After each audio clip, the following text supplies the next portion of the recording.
Ciao a tutti, bentornati a 101 Storie Zen. Devo partire con tanti grazie oggi. Il primo grazie è perché le storie stanno funzionando e se funzionano è grazie a voi che le ascoltate. Tanti feedback positivi dai genitori, dai bambini di judo, addirittura da sconosciuti a cui è stata condivisa la storia Zen perché magari poteva piacergli o interessargli. E queste persone mi hanno scritto, hanno avuto il numero di telefono probabilmente dai genitori che ricevono le storie e mi hanno chiesto di potersi iscrivere a judo o ad aikido. Questo è un bellissimo risultato perché abbiamo avvicinato delle persone senza utilizzare la materassina ma utilizzando la mente, quindi un dojo virtuale, una materassina di pensieri, e è bellissimo secondo me questa prospettiva di condivisione. Quindi grazie a tutti voi, so che ai più piccoli piacciono moltissimo questi racconti e tranquilli che continuerò a farne perché pare che la quarantena andrà avanti ancora un po'. Quindi tenete duro e che ce la facciamo a superare anche questi momenti con un po' più di leggerezza e apertura mentale. Affrontiamo la cosa un po' un giorno alla volta e un passo alla volta. Tanti altri grazie, veramente ve li faccio perché per il mio 34esimo compleanno non mi aspettavo assolutamente di ricevere, siamo nell'ordine di 500-600 ringraziamenti, auguri di buon compleanno, sono tantissimi per me, vi ringrazio. Sono anche un po' commosso perché non penso di meritare tutta questa attenzione. Date tanto risvolto invece magari a chi sta lavorando molto in ospedale come volontario per le strade, chi fa il servizio di asporto dei beni di prima necessità. Grazie per oggi che vi siete pensati di me e ho apprezzato tanto. Sappiate apprezzare anche tutti gli sforzi di queste altre persone, che non sono un giorno solo, ma è dal giorno della quarantena, dal primo giorno, che continuano a fare e a dare tempo, sforzi, fatica per restare tutti uniti. Andiamo a leggere la nostra storia Zen di oggi. Il titolo è Collera.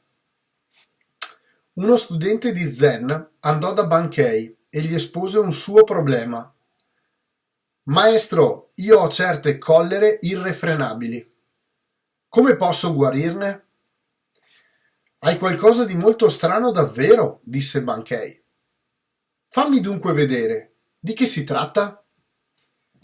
Beh, così su due piedi non posso fartelo vedere, rispose l'altro. Quando potrei farmelo vedere allora? Domandò Bankei. Salta fuori quando meno me lo aspetto, maestro, rispose lo studente.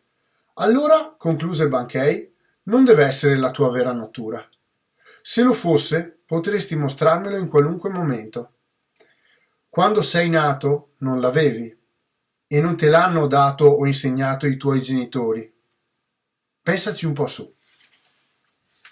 Questa storia è molto compressa, è molto contenuta, però esprime una bellissima visione, cioè la collera, la rabbia è qualcosa di naturale, di normale e di solito deriva da una situazione magari di preoccupazione o di paura, è una sorta di meccanismo di difesa.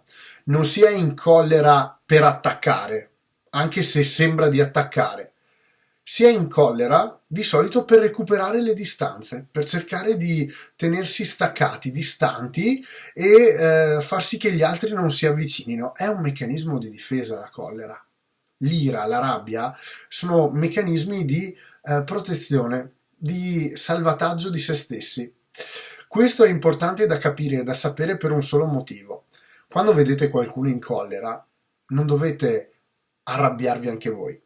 Dovete confortarlo, dovete accoglierlo, perché la sua rabbia è espressione di sofferenza, la sua collera è insoddisfazione di qualcosa, c'è un problema dietro e tante volte, e qui il maestro Zen entra in gioco alla grande, però nel tempo può diventare una sorta di abitudine, di scelta, non riesco a superare il problema, mi arrabbio.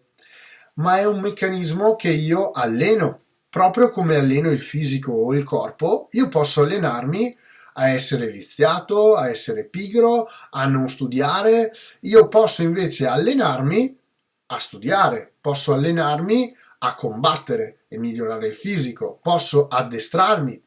Sono gran parte delle volte meccanismi inconsci, ma attenzione, sono gestibili. Anche perché se non fossero davvero gestibili, non farebbero parte della nostra natura, come dice il nostro maestro Zen. È interessante l'aspetto del maestro, in questo caso che accoglie, che cerca di far capire che sono reazioni naturali e normali di vita arrabbiarsi. La collera però può essere qualcosa di forse un pochettino coltivato, scelto. È ovvio che può capitare all'improvviso, ma va alimentato.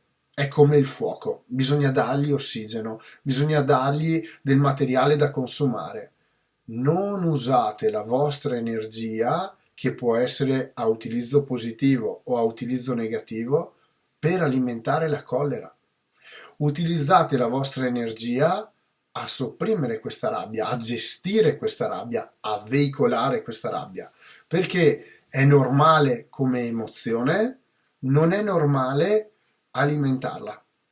Quindi la sfida più grande che può fare un guerriero è quella di sconfiggere se stesso sul proprio campo di battaglia, quello delle emozioni, quello di non farsi preda delle sue stesse emozioni, quindi di gestire la paura come la rabbia, come l'insicurezza, come avere controllo di sé. Quindi il controllo di sé, l'essere baricentrato, avere una buona posizione a judo è fondamentale per non essere proiettato. E questo vale per il corpo come vale per la stabilità e la sicurezza della mente. Quindi avere una mente equilibrata, non che si lascia facilmente portare dalla collera. Il lato dell'allievo è talmente dentro al problema che non si accorge che può gestire questa cosa, ma lo può fare. E se il maestro, come lui, ha fede e ha speranza che l'allievo ce la possa fare da solo e trasmette questa speranza, dà questa sicurezza che lui ce la può fare all'allievo, l'allievo può fare il salto da solo, può superare il gradino a pie pari. Però deve volerlo e deve addestrarsi. Non è un passaggio faccio una volta imparato. È come il judo. Devo studiare tantissime volte lo stesso movimento per renderlo migliore e poi nel tempo per riuscire fino a dimenticarmelo, a farlo talmente naturalmente che non ci devo pensare.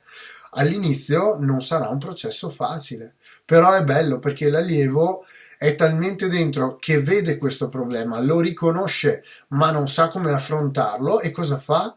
Da bravo allievo chiede consiglio, cerca qualcuno che può aver avuto lo stesso problema in passato, un sensei, un senpai, qualcuno più in alto che ha già vissuto gli stessi problemi e gli chiede consiglio. E come li abbatte questo maestro? Riconoscendo che li ha avuti anche lui, che questi stessi problemi erano anche i suoi, non è qualcosa di straordinario o di diverso. Tutti siamo partiti da uno stesso punto, poi abbiamo strade diverse e possiamo scegliere se portarci su un piano di maturità e di crescita costante, se restare nella media o proprio se non fare. Ok? Si può anche scegliere di non impegnarsi, però garantito questo, le soddisfazioni più grandi le avrete dopo tanta fatica, dopo tanto sudare per il corpo, dopo tanto scervellarvi e alla fine riuscire con la mente, dopo tante emozioni provate, belle e brutte, però che vi permettono di godervi di più le belle e di capire quali evitare nel futuro. Quindi corpo, mente, spirito. Torniamo sempre lì, costruire questa sorta di armatura con queste cose, con questi ingredienti molto robusti, molto forti e tutti nelle giuste proporzioni. Io con questo ho finito, vi saluto e vi auguro una buona serata. Ciao!